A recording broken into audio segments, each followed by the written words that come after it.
The next exercise that we'll be doing is called 90-90 breathing. You'll need a small children's ball, a Pilates ball, or even a small pillow will work. Now, you're also going to want to grab a pillow for your head.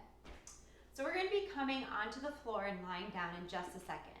You'll also want to be up against a wall because we're going to put our feet up against a wall. It's crucial that we have a wall or something that's not going to move that we can push our feet into. Now, we're going to be focusing on using our adductors. So our adductors are our inner thigh muscles. These muscles, I'm sure you've all seen them when you watch the Olympics and watch the sprinters shake out their legs and they have these giant adductors. So we're going to be focusing on squeezing the ball using our adductors. Now, our adductors are a direct connection to our pelvic floor muscles. So when we have functioning adductors, we usually have a functioning pelvic floor. We can get our pelvic floor to engage more easily. All right, so we're going to lie down on the floor. I want you to come onto your side and then onto your back.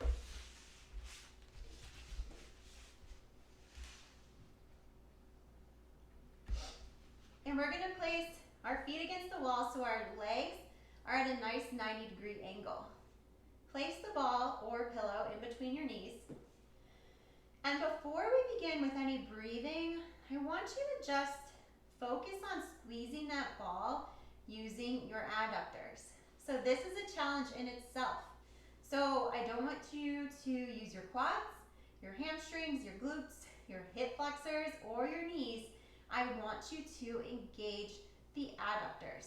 So let's practice now. This is going to be a very subtle movement, so very different than if you were to just press the ball with your knees, right? Or use your quads to squeeze the ball. So this might take a few tries, but I promise with practice you can get it down. So again, focus on engaging those inner thigh muscles to bring that ball together. And again, very subtle movement here. You can place your hands on your adductors just to see if they're firing. I find this helpful. And since we're not sprinters in the Olympics, it's not going to be such an aggressive firing of this muscle. I also want you to put your hands on your hip flexors, so right here where the creases of your hips are. And while you're practicing squeezing the ball with your adductors, I want your hip flexors to stay nice and soft. Our hip flexors sometimes have a tendency to engage when we don't want them to, so we want to keep them nice and soft. So practice this as long as you like. If you're ready, we're going to move into what's called 90-90 breathing. So we're going to take this move, squeezing the ball with our adductors, and put it along with breath. All right, so you can relax your adductors now. We're not squeezing the ball anymore. And let's just take a few practice breaths here. So put your hands on your rib cage, and you might notice that they sort of stick out a little bit. Our goal is going to be using the breath to bring our ribs down and in. Now remember, I said the diaphragm is connected to those deep abdominal muscles. And when we can get our diaphragm to fully expand and contract, we can get those transverse abdominal muscles to turn on.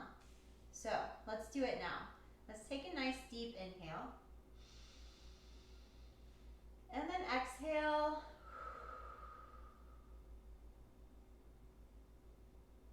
You may have noticed your rib cage come down and in a little. Let's do it again.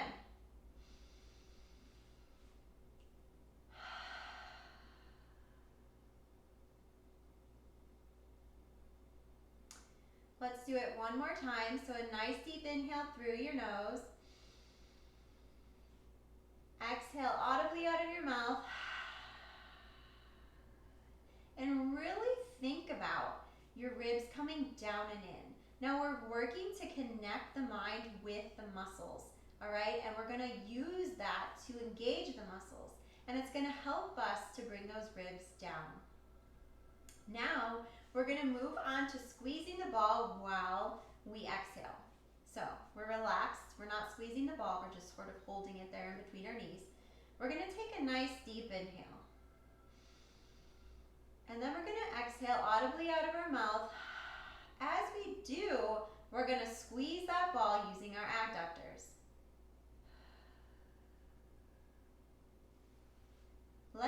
again. This time, move your hands onto your hip bones. Your fingertips should be just a little below your hip bones. And we're gonna do it again. Nice deep inhale. Exhale audibly out of your nose.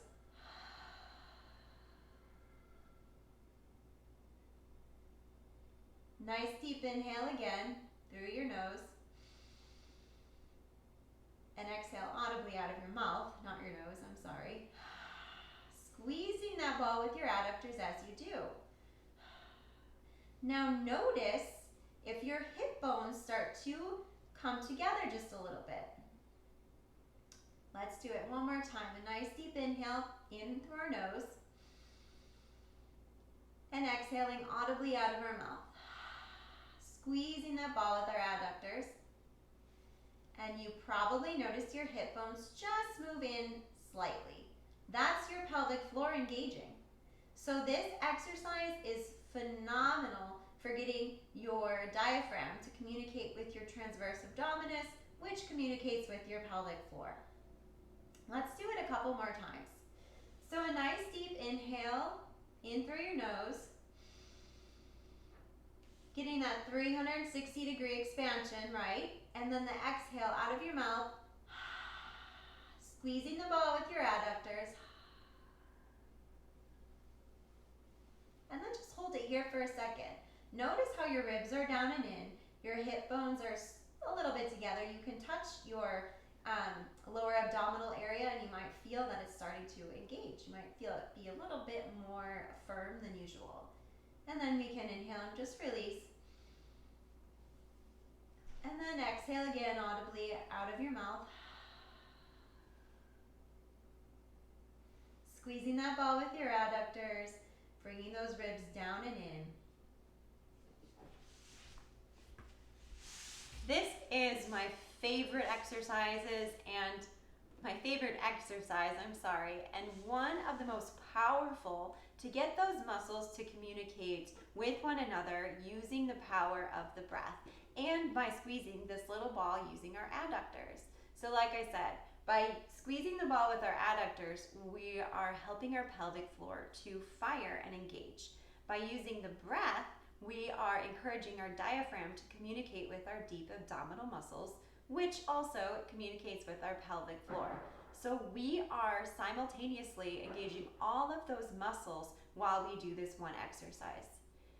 It is really important that you do this exercise until you get it down, until you can bring those ribs down and in, until you can squeeze that ball using your adductors and not your hip flexors, your glutes, your thighs, any of that, right? So practice this as much as you need, as often as you need, until you get it down.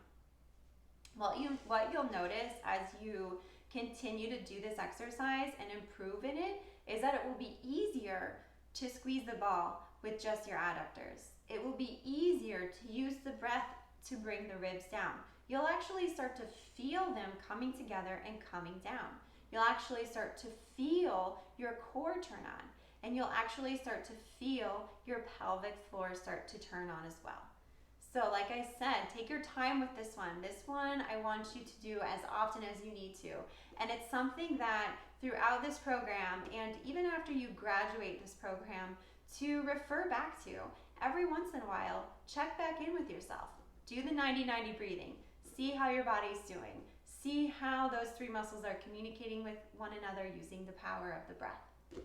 All right, let's move on.